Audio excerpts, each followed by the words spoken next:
తెలుగువారి మనసాక్షి సాక్షికి స్వాగతం. సాక్షి స్టూడియోస్లో ఉన్నారు మహానటులు ఎన్టీ రామారావు గారు, లక్ష్మీ పార్వతి, ఇంకా చంద్రబాబు నాయుడు గారు. సో ఏంటి వీళ్ళు ఉండడం ఏంటి అనుకుంటున్నారా? ఆ పాత్రలకి అంత ప్రాణం పోసిన లక్ష్మీ ఎన్టీఆర్ సినిమాలో పాత్రధారులు వీళ్ళంతా కూడా ప్రస్తుతం మన సాక్షి స్టూడియోస్లో ఉన్నారు. సో సినిమా ఏ విధంగా ఉంది, ప్రేక్షకులు ఏ విధంగా రిసీవ్ చేసుకుంటున్నారు, వాళ్ళ మాటలోనే విందాం. నమస్తే అండి విజయ్ కుమార్ గారు. మిమ్మల్ని విజయ్ కుమార్ గారు అనాలా, మహానటులు రామారావు గారు అలా తెలియలేదు, ఇప్పుడు విజయ్ కుమార్ గారే. రైట్. చూస్తే కానీ సార్ మీకు రామారావు గారికి ఇప్పుడు చూస్తుంటే మాకు అసలు పోలికలు ఏం కనబడట్లేదు. అవును, రైట్. కానీ ఆర్జీవి గారు అంటే వర్మ గారు ఏ కోణంలో మిమ్మల్ని చూశారు, అసలు ఏ వీడియోస్ మీరు చేసినవి, ఏ పాత్రలు చూసి మిమ్మల్ని ఆ పాత్రకి ఎంచుకున్నారంటే ఏం చెప్తారు? నా పాత్రలో వారు చూడలేదు కానివ్వండి, నా గురించి చాలామంది చెప్పారట. ఎందుకంటే నేను స్టేజ్ ఆర్టిస్ట్ని. నన్ను చూసిన వాళ్ళందరూ స్టేజ్ మీద ఎన్టీఆర్లా ఉంటావు అని అన్నారు. అలాగే ప్రజలందరూ కూడా నన్ను రంగస్థల ఎన్టీఆర్ అని కూడా పిలుస్తారు. అంటే మీరు రామారావు గారి పాత్రలే చేసేవారా? కాదండి, నేను చాలా పాత్రలు చేశాను. చాలా పాత్రలు ఎన్టీ రామారావు వెండి తెర మీద ఎన్ని చేశారో, ఎన్ని రకరకాల వేషాలు చేశారో, అలాగే నేను రంగస్థలం మీద అన్ని పాత్రలు పోషించిన వాడిని.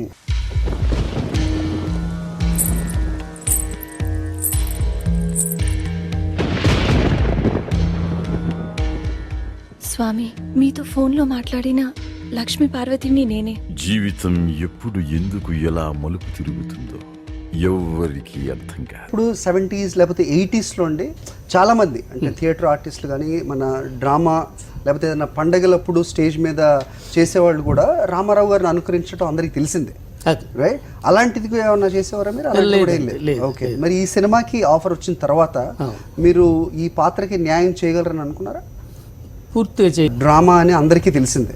ద డే వన్ ఆర్జీవి గారు అనౌన్స్ చేసినప్పుడు కూడా మొత్తం అందరికీ తెలుసు.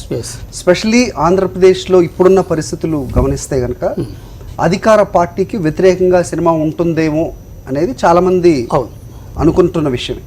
ఇలాంటి పరిస్థితుల్లో అంటే బెదిరింపులు వస్తాయని కానీ, తర్వాత మీకు ఇబ్బంది అవుతుందని కానీ మీరు ఏమనుకోలేదా? నేను అనుకోలేదండి. ఎందువల్ల? నేను ఆర్టిస్ట్గా ఏమిచ్చినా చేయగలను. ఇప్పుడు ఈ పాత్రకి మనల్ని చూసిన తర్వాత రెగ్యులర్ క్యారెక్టర్స్లో చూడడానికి ప్రేక్షకులకు అంత తొందరగా రిసీవ్ చేసుకోలేరు కదా, అభయం కూడా ఉంటుంది. Correct me if I'm wrong. మీరు అన్నది కరెక్టే, కానీ నేను స్టేజ్ మీద ఒక పాత్రతో చేసిన వాడిని కాదు.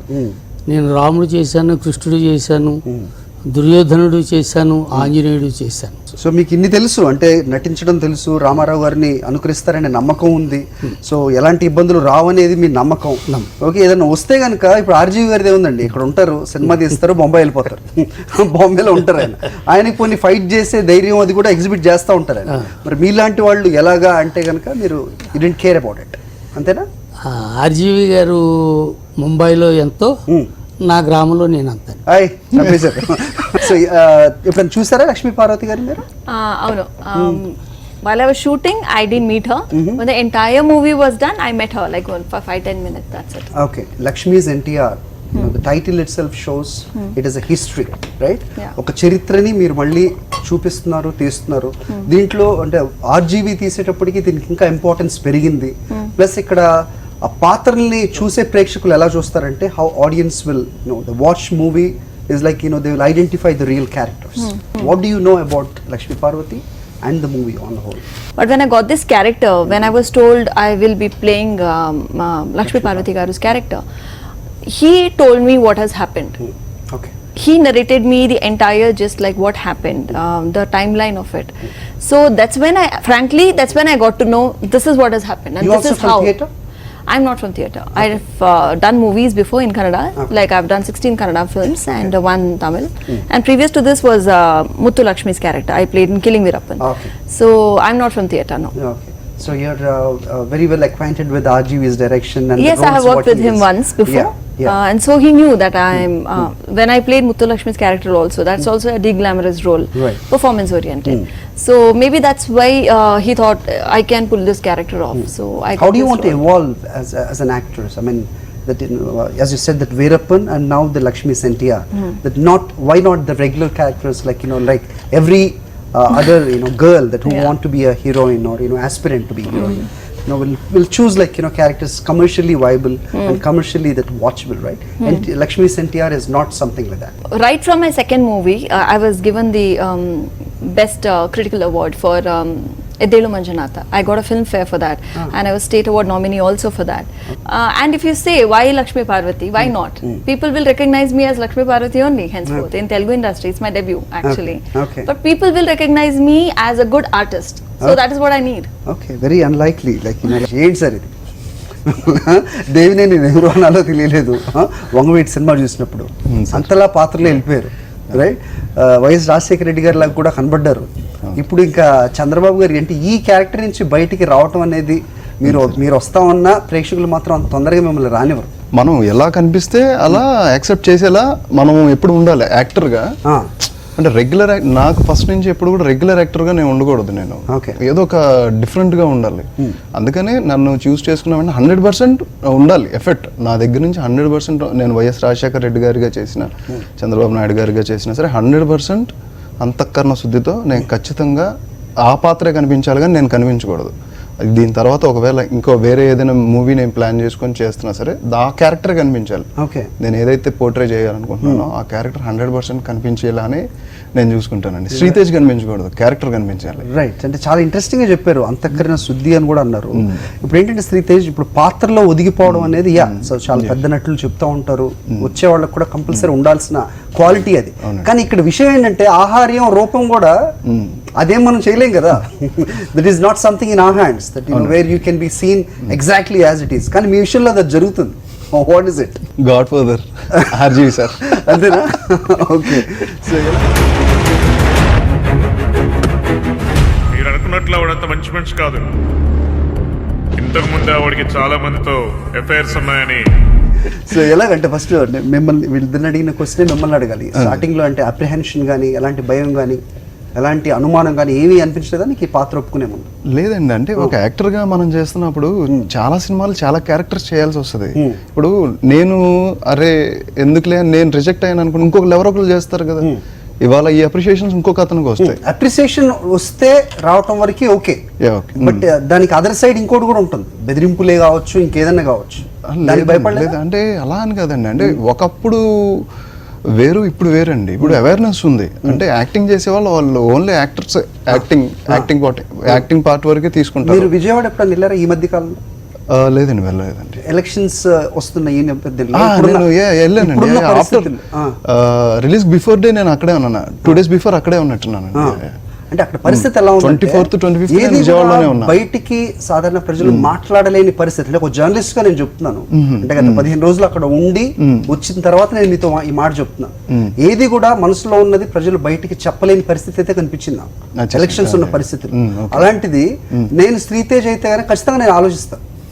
శ్రీతేజ్ ఆలోచించలేదు అంటే మీరు చెప్పినట్టు గాడ్ ఫాదర్ ఆర్జీవి ఇన్ఫ్లుయెన్స్ అంత ఉండొచ్చు, లేకపోతే మీరు కూడా మొండి వాళ్ళే ఉండదు. 13వ సంవత్సరం సార్ నేను సినిమా ఇండస్ట్రీకి వచ్చి 13th year. వావ్, ఎక్కడున్నారు మరి ఇన్ని రోజులు? అదే అందుకే బయటికి తీసుకొచ్చాను సార్. ఎక్కడున్నాను అనేది నేను యాక్టర్గా బయటకు రావాలి అనడానికి నన్ను ఈ లక్ష్మీస్ ఎన్టీఆర్లో నారా చంద్రబాబు నాయుడు గారి పాత్రతో బయటకు వచ్చాను. అంటే చేస్తున్నాను నేను అసిస్టెంట్ డైరెక్టర్గా నా కెరీర్ స్టార్ట్ చేశాను 2016లో. ఆ కెరీర్ స్టార్ట్ చేస్తూ 6 years దాదాపు చేశాను. తర్వాత ఒక 3 movies హీరోగా చేశాను. అవి అంత రికగ్నైజేషన్ రాలేదు, హిట్ అవ్వలేదు. ఆ తర్వాత వచ్చింది వంగవీటి నుంచి నాకు తెలుగు సినిమా ఇండస్ట్రీలో ఐడెంటిఫికేషన్ వచ్చింది. ఒక మంచి యాక్టర్ ఉన్నాడు, టెరిఫిక్ యాక్టర్ ఉన్నాడు అని. ఆ ఐడెంటిఫికేషనే టచ్ చేస్టూడియోలో సత్యదేవ్ అనే క్యారెక్టర్ ప్లే చేశాను. ఆఫ్టర్ దట్ పర్చూర్ మురళి గారి డైరెక్షన్లో మున్నా అనే క్యారెక్టర్ సెకండ్ లీడ్. తర్వాత ఎన్టీఆర్ మహానాయకుడు. మీ ముగ్గురికి విపరీతమైన రికగ్నిషన్ కానివ్వండి, లేకపోతే పబ్లిసిటీ కానివ్వండి, సంతృప్తి అనేది మీరు చెప్పాలి ఈ సినిమాలోనే కనిపిస్తుంది. 100%. సో ఎలాంటి నాకు అంటే ఆయన పర్సనల్ లేకపోతే నేను కూడా లేనట్టు. ఆయన కలిసినప్పుడు ఆయన పర్సనల్ గా కొన్ని విషయాలు చెప్పారు. అంటే మాటల సందర్భంలో చాలా కష్టపడ్డాడు శ్రీతేజ్. దేనికోసం కష్టపడ్డారు? 100%. ఇప్పుడు ఫోటో పంపించారు, ఆ ఫోటోలో ఇలా ఉంటుంది హ్యాండ్, సేమ్ అదే హ్యాండ్, అదే లుక్, సేమ్ అదే పొజిషన్, అదే లెగ్స్, ఆ చూపు అన్ని ఆ ఫోటోలో ఎలా ఉందో నేను అలానే పంపించాను. 100%. సో అంత మహానటులు, ఒక గొప్ప వ్యక్తి, ఆంధ్రప్రదేశ్ భారతదేశం అందరూ ఎవరు మర్చిపోలేని ఒక క్యారెక్టర్ భగవంతుడు ఎన్టీ రామారావు గారు. రైట్, ఆయన పాత్రలు ఇలా చేయాల్సి వస్తున్నప్పుడు అంటే ఇంతకు ముందు వచ్చిన 2 సినిమాలు కూడా ఒక దగ్గరికి వచ్చి ఆగిపోయినాయి. దానికి కొనసాగింపుగా ఈ సినిమా అనుకోవచ్చు అనుకుంటున్నాను, అంటే సిచ్యువేషన్స్ పరంగా తీసుకుంటే కదా. రైట్, సో ఈ దీంట్లో ఎమోషన్స్ ఎక్కువ ఉంటాయి. రైట్, సో మీకు బాగా కష్టమైంది అనిపించిన సీన్ ఏంటి సార్? నటనకి నాకేది కష్టం అనిపించలేదు సార్, ఎందుకంటే అటువంటి సారో క్యారెక్టర్ చాలా చేశాను నేను. నేను ఒక విషయం మర్చిపోతున్నాను ఏంటంటే మీరు ఆర్జీవి స్కూల్ నుంచి వచ్చారు ముగ్గురు కూడా, సో ఎక్కడ కూడా మీరు అసలు తగ్గట్లేదు. అది మీరు అన్నది కరెక్టే, కానీ not school sir, university. Right. దాంట్లో చదువుకున్న దర్పు మాకు ఉంటుంది. ఉందండి, కనబడుతుంది. కొన్ని బాగా హత్తుకున్న సీను ఇది బాగా హత్తుకున్న సీన్లు అంటారా, లాస్ట్ డెత్ సీన్ ఒకటి చేశాను సార్, అది ప్రజలకి నాకు కూడా బాగా హత్తుకుంది. నేను చేసేటప్పుడు అనుకున్నా ఇది ప్రజలు బాగా ఆస్వాదిస్తారని, అలాగే ఆస్వాదించారు. కంటి నీరు పెట్టి ఆ సీన్ ఒకటి. మీ నటన ఒక ఎత్తు అయితే విశ్వ గారి డబ్బింగ్ అది ఇంకా ప్రాణం పోస్తుంది కంప్లీట్ గా. రైట్. మరి ఆంధ్రాలో రిలీజ్ ఇంకా అవ్వలేదు. రైట్. సో ఎలాంటి రెస్పాన్స్ అంటే ప్రేక్షకుల్లో చూసే అవకాశం మీకు ఉందా? ఇక్కడ చూసారా? ఎలా అనిపించింది? మీరు చూసిన వాళ్ళు ఏం చెప్తారు? నేను ఇక్కడే చూసాను సార్, అంటే మా ఆంధ్ర వాళ్ళు కూడా చాలా మంది చుట్టుపక్కలకి వెళ్ళి తెలంగాణ వచ్చి సినిమాలు చూస్తున్నారు. మా దగ్గర అశ్వరాపేట ఉందండి, ఖమ్మం, సత్తుపల్లి ఉన్నాయి కదా, అక్కడికి వచ్చి చూస్తున్నారు. ఎలా ఉందని చెప్పారండి? రెస్పాన్స్ చాలా బాగుందని చెప్తున్నారు.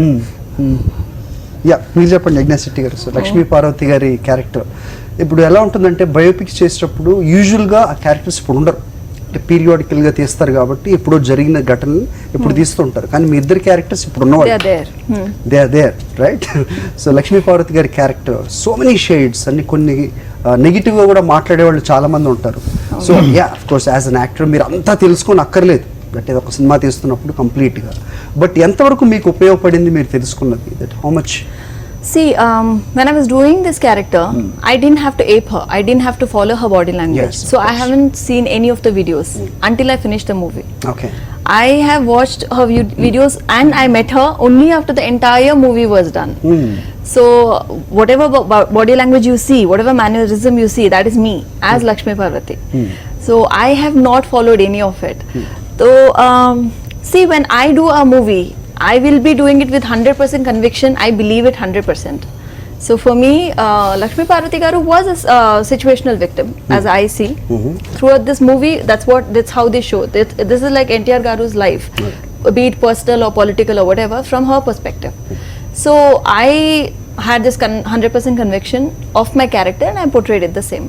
So what kind of characters that you're expecting in future after this Lakshmi's NTR? I need to explore myself more as an actor. See, this has a lot of emotional quotient.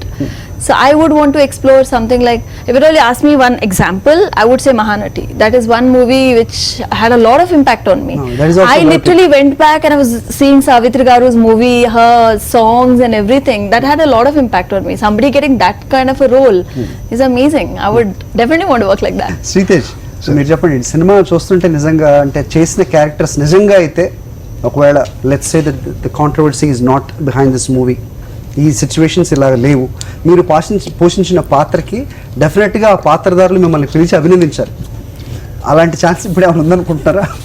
లేదండి, అంటే ఎవరు ఎలక్షన్స్లో బిజీగా ఉంటారు. చంద్రబాబు గారు అభివాదం చేసేటప్పుడు కానీ లేకపోతే రిసీవ్ చేసుకునేటప్పుడు కానీ ఒక విలక్షణంగా కనిపిస్తూ ఉంటుంది. సో దాన్ని స్పెషల్గా అది చేయడానికి మీరు కష్టపడ్డారని మేము విన్నాం. అంటే అది చేయడానికి దట్ యూనో అది 100 మేనరిజం 100% ఇది చేయడానికి అనుకరించడానికి. అంటే యాక్చువల్గా షూటింగ్ ఎప్పుడైతే నన్ను సెలెక్ట్ చేసుకున్నారో ఆ రోజు ఆ డేట్ నుంచి షూటింగ్ ఫినిష్ అయిపోయి డబ్బింగ్ కూడా అయ్యి 1 వీక్ వరకు నేను బయటికి రాలేదు. ఆ మేనరిజమ్స్ నన్ను వెంటాడుతూనే ఉన్నాయి. ఓకే, అందులోనే ఉన్నాను. అసలు నేను ఇంకా నాకు వేరే ప్రపంచం తెలియదు, వేరే లోకం తెలియదు. నేను ఎక్కడున్నా అంటే ఒకవేళ హోటల్ రూమ్లో ఉన్నా సరే నేను పొద్దున్న లేచి చూస్తే నాకు ఆయన ఫొటోస్ కనిపించాలి. నా హోటల్ రూమ్లో కూడా అన్ని ప్రింట్అవుట్స్ తీసుకొని అన్ని ఆయన మేనరిజమ్స్కి సంబంధించిన ఈ గెస్చరు లేకపోతే ఈ గెస్చరు లేకపోతే ఇలా అనుకోవడం, ఇలాంటి అన్ని గెస్చర్స్, వాకింగ్ స్టైల్కి సంబంధించిన పోస్టరు, కూర్చోవడం, ఇలా మొత్తం నా రూమ్లో మొత్తం అవే ఉన్నాయి. తర్వాత నేను బెడ్ నుంచి దిగి కాలు కింద పెడితే నేను శ్రీతేజ్ కాదు, నేను చంద్రబాబు నాయుడు గారు, అంతే. అలాగే అనుకునేవాడిని. అలాగే నేను ఇంకదింతా నాకు పార్ట్ ఆఫ్ ఎక్సర్సైజ్, అదంతా అది నా లైఫ్లోకి పెట్టేశాను నేను. అది నేను సపరేట్గా పెట్టలేదు. అందుకని అది న్యాచురల్గా ఇంపాక్ట్ ఎక్కువ ఉంది. అది నా ఉద్దేశం కూడా అది ఏదో ఇమిటేషన్ చేసినట్టు ఉండకూడదండి, అస్సలు ఉండకూడదు. న్యాచురల్గా ఉండాలి. ఆయనే వచ్చి చేశారా అన్నట్టు ఉండాలి. అందుకని చెప్పి టోటల్గా నేనున్న ఎక్కడైనా సరే వీడియోస్ దాదాపు ఒక 1000 ఫొటోస్ దాకా నేను కలెక్ట్ చేసుకున్నాను. ఎవ్రీడే ఫొటోస్ కలెక్ట్ చేసుకుంటాం, ప్రింట్అవుట్స్ తీసుకోవడం, నేను ఎక్కడ ఉంటే ఆ ప్లేస్లో పెట్టుకోవడం. షూటింగ్లో క్యారవాన్ నుంచి బయటికి దిగాను, లొకేషన్లోకి వెళ్ళాను అంటే నేను యజ్ఞ శెట్టి గారితో అసలు నేను మాట్లాడలేదు టోటల్. ఎందుకంటే బయట కూడా అదే పరిస్థితి ఉందనా? స్క్రిప్ట్ ఎలా ఉందో అలాగే వెళ్ళాను నేను. ఓకే, మీరు కనబడిన అసలు మాట్లాడేవాళ్ళు నేను అసలు విష్ చేయలేదు. మీరు మాట్లాడలేదంటే అల్లుడు గారు అని ఎప్పుడైనా మాట్లాడారా? Alludu Gara. No, I was talking to entire set, but he would not talk to me. Right. Yeah. నేను ఒక్క విజయ్ కుమార్ గారిని, ఎన్టీఆర్ గారు, ఇంకా నాకు పక్కన ఆయన ఎన్టీఆర్ గారు మామగారు ఉన్నారా, ఎక్కడున్నారు, తిన్నారా, ఆయనతోనే వెళ్ళి కాసేపు. ఏంటంటే ఆయన బయట మిమ్మల్ని అల్లుడు చూసినట్టు చూడలేదు. లేదు, నన్ను అలాగే అంటారు, అల్లుడు అనే పిలుస్తారు, అల్లుడు అల్లుడు అనే పిలుస్తారు. మా ఇద్దరి మధ్య కూడా అంత ర్యాపో ఉంది, అది బాగా ట్రావెల్ అయ్యామండి. ఓకే, అంటే మనం ఎందుకు పనికిరాని దద్దమ్మలం అనుకుంటున్నాడా? నాకు ముందు మాట ఇవ్వండి, ఆయన ఉన్నంత వరకు ఏ హాని తలపెట్టనని. నా కొడుకు లోకేష్ మీద ఒట్టేసి చెప్తున్నాను, దానిని ఆపాలని నేను చేసే ప్రయత్నంలో నాకు 100% సపోర్ట్ కావాలి.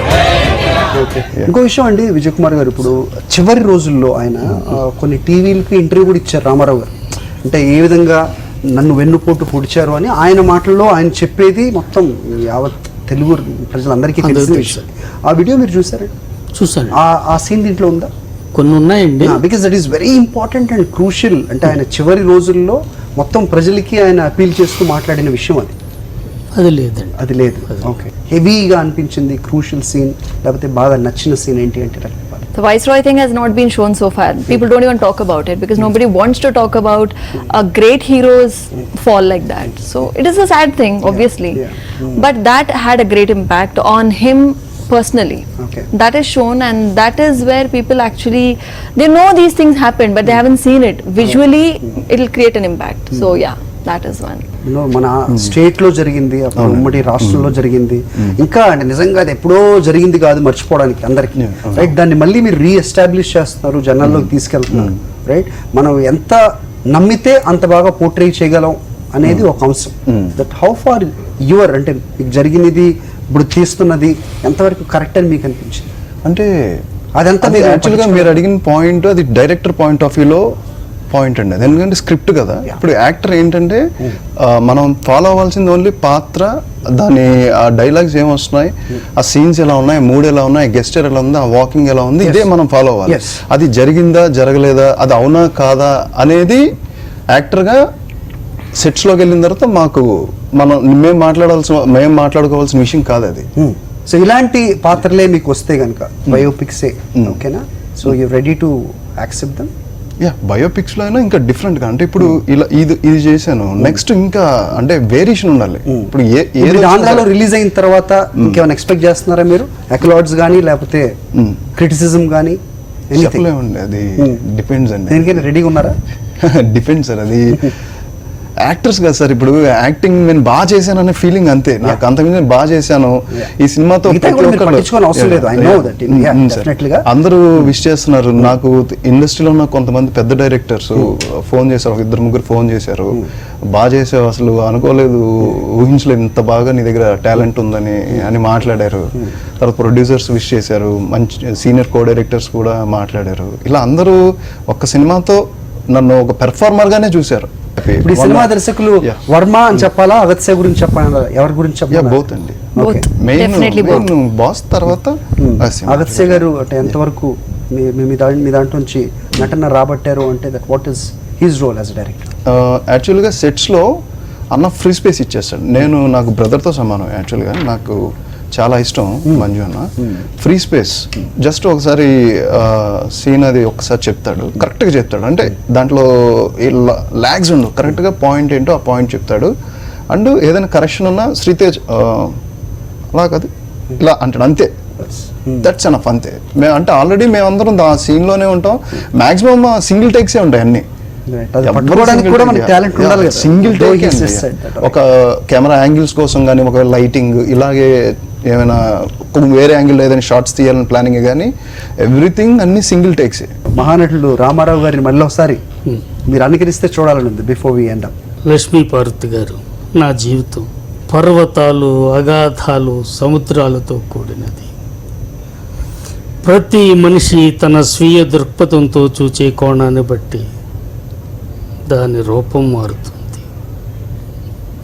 మీది చాలా చిన్న వయసు, దాన్ని అర్థం చేసుకోవడానికి మీ అనుభవం సరిపోదు. రైట్. సో లక్ష్మీ పార్వతి గారు ఇంకా ఉన్నారు కాబట్టి ఆవిడని అనుకరించడం తెలియదు కాబట్టి మిమ్మల్ని మేము ఎగ్జామ్ చేసేస్తాం. Thank you. లేదండి, అంటే నేను అంటే యజ్ఞ గారి గురించి చెప్పాలని అంటే she from Kannada. Yeah. Telugu తెలియదు, మాట్లాడతారు. తెలుగు స్క్రిప్ట్ పెద్ద పెద్ద డైలాగులు, చాలా పెద్ద డైలాగులు, సింగిల్ టేక్ ప్రాంప్టింగ్ లేకుండా తెలుగులోనే చెప్పారు. Wonderful, great. అసలు నేను షాక్ అయ్యాను. వండర్ఫుల్. నిజ జీవితంలో చంద్రబాబు నాయుడు గారు Lakshmi Parvati Thank you. Now గారు it's talking. ప్రశంసించారో లేదో తెలియదు కానీ మీరు ప్రశంసించారు. Good thing. లేదండి, యాక్టర్స్ కదా మేము, కో యాక్టర్. డెఫినెట్ గా అంటే ఇప్పుడు నేను మాట్లాడకపోవచ్చు, Right. డెఫినెట్ గా కో యాక్టర్, నా చుట్టూ ఉన్న కో యాక్టర్ నేను అందరినీ అబ్జర్వ్ చేస్తాను. అందరు టాలెంటెడ్ ఉంటారు కదండి. రైట్. రిలీజ్ అయిన తెలంగాణలో కానీ మిగతా అన్ని ప్రాంతాల్లో కూడా మంచి క్లౌడ్స్ వస్తున్నాయి, అప్రిసియేషన్ వస్తుంది. ఆంధ్రప్రదేశ్లో కూడా త్వరగా విడుదల అవ్వాలని, మీ టాలెంట్ని ఆంధ్ర ప్రజలు కూడా గుర్తించాలని, ప్రేక్షకులు మిమ్మల్ని ఇంకా ఆదరించాలి, మీ దగ్గర నుంచి ఇంకా మంచి సినిమాలు రావాలని మేము కోరుకుంటున్నాం. Thanks for being with us. Thank you so much. Thank you. Thanks to Thanks to